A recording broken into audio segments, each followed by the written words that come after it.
në kuadër të bashkëpunimit me qendrën ABA. Sot ndodhemi në fermën bujqësore të zotit Lorenz Toska, fshati Ing, njësia administrative Poshnjë, rrethi Berat. Qëllimi i vizitës sotme është demonstrimi në raport me skemat e mbështetjes financiare për fermat bujqësore, cilët janë procedurat, kriteret e nevojshme për investimin në SER. Disa nga qëllimet që lidhen me këtë demonstrim janë informacion për fermerët në raport me skemat e mbështetjes financiare, cili është roli dhe rëndësia e mbështetjes financiare, cilët janë disa nga burimet financiare të mbështetjes së investimit në fermat bujqësore, cilët është roli dhe cilët janë sfidat apo problematika që përballen sot fermerët me burimet financiare, por kryesisht aplikimin në skemat e mbështetjes financiare,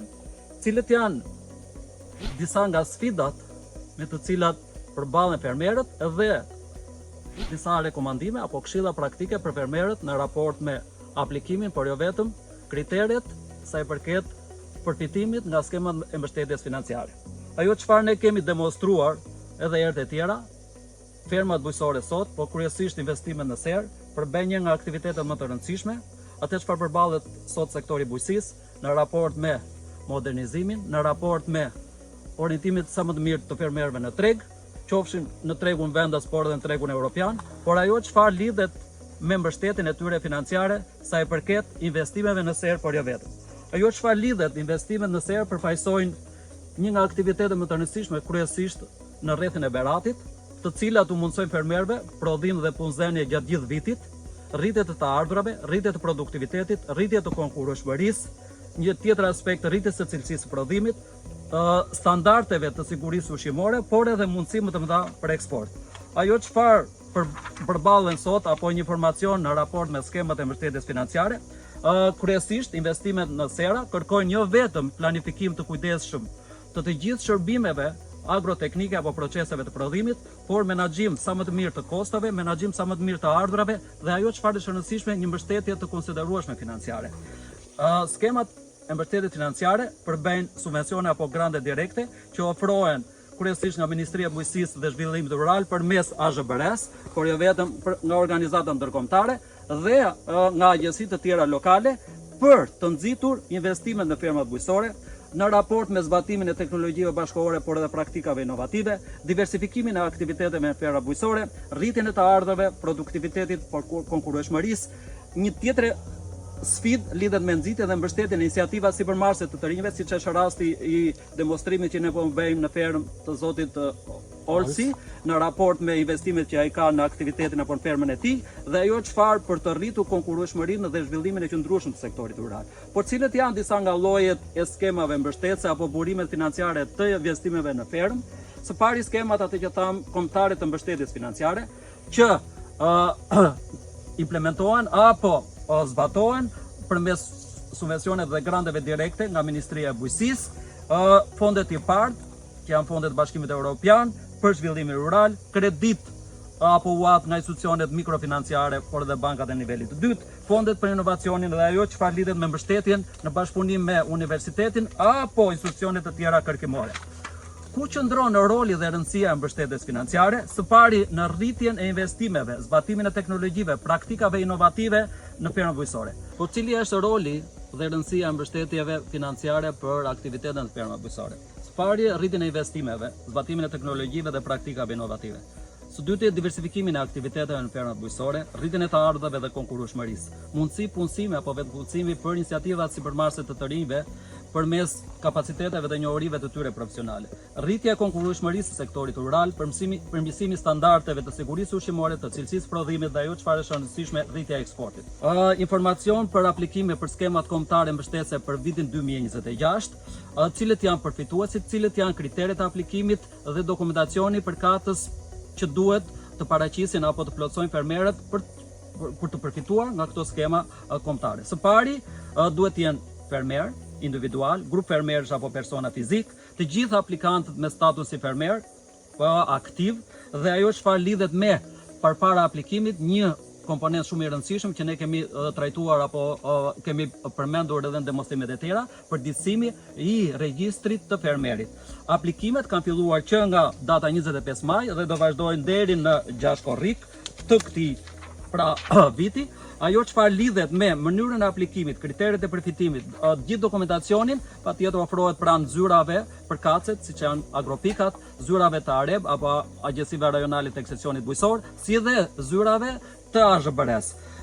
Në raport me të gjithë procedurat sa i përket aplikimeve për masa mbështetëse, gjithsej janë 12 masa që lidhet me skemën mbështetëse të këtij viti. Për masat nga 1 deri në 9, aplikimi bëhet online në portalin e-Albania pa dokument shoqërues ose me dokument zero, ndërsa për masat nga 10 deri në 12, dokumentacioni shoqërues apo plotësues duhet dorëzohet pranë zyrave të AZBR-s. Po kush e asistojnë apo kush duhet i ndihmojnë fermerët në raport me aplikimin, procedurat, dokumentacionin dhe ajo çfarë që të bëhen përfitues sa i përket këtyre skemave kombëtare. Së pari specialistët pranë zyrave të AREB, së dyti pranë zyrave të agropikave, pranë zyrave të AZBR-s dhe një tjetër informacion shumë i rëndësishëm, ajo lidhet me informacionin apo faqen online të AZBR-s. Çfarë dokumentacioni kërkohet në raport me plotësimin e kritereve, por jo vetëm që të jenë apo të bëhen përfitues të skemave, formulari i aplikimit, të dhënat në raport me statusin e fermerit aktiv, fermer pra person fizik apo me statusin shoqëri bashkëpunimit bujqësor, konfirmimi që kanë parashluar detyrime sa i përket sigurimeve shoqërore apo detyrime tatimore që nuk janë debitor ndaj AZBR-s apo Ministrisë së Bujqësisë, të tjera dokumentacione shoqëruese që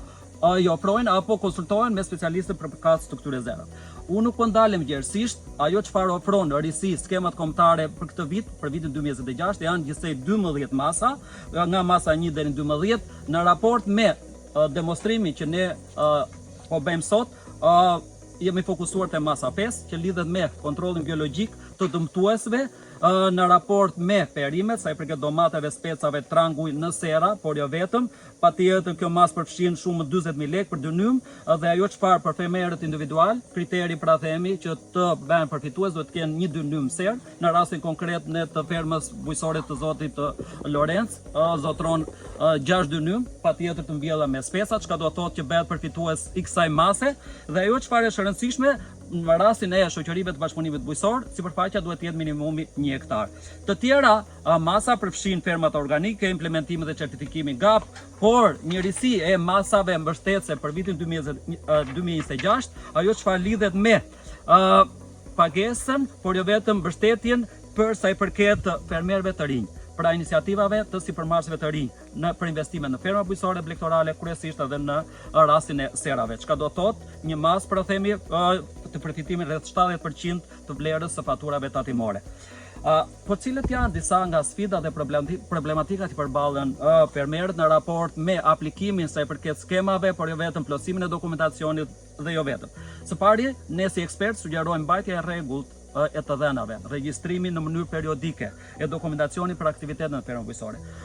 Vështirësitë që asin sa i përket plotësimit dhe përgatitjes së dokumentacionit, dhe këtë sugjerojmë konsultimin me ekspert, por jo vetëm me specialistë pranë zyrave përkatëse. Ekspertizë profesionale në raport me përgatitjen e planit biznesit apo pasqyrave financiare. Bashkëpunimi atë që tham pak më sipër me ekspert eksesionist, por jo vetëm konsulent financiar.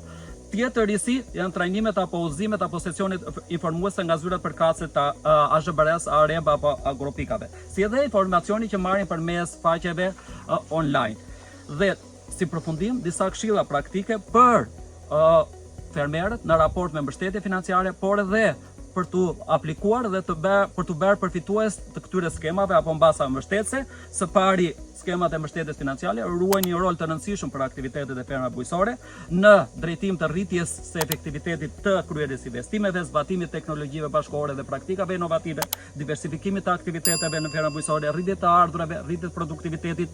nxitjes dhe mbështetjes iniciativa sipërmarrëse të rinjve në investimet kryesisht pra themi në fermat bujqësore, por edhe në rastin ton të demonstrimit që lidhet me investimet në ser, përmirësimin e cilësisë së produkteve, standardeve sigurisë ushqimore, rritjes së konkurrenshmërisë dhe zhvillimit të qëndrueshëm të sektorit rural. Për më shumë informacion, vizitoni platformën ABA online, ku do t'i gjeni gjithë informacione e nevojshëm, të dhënat këshillat praktike në raport me aktivitetet që ju ndërmerrni në fermat tuaja bujqësore dhe blegtorale. Për më shumë edhe një eksperiencë, ne do të diskutojmë me zotin Olci në raport me eksperiencën që ka ai në aktivitetin e tij sa i përket investimeve në serën bujqësore.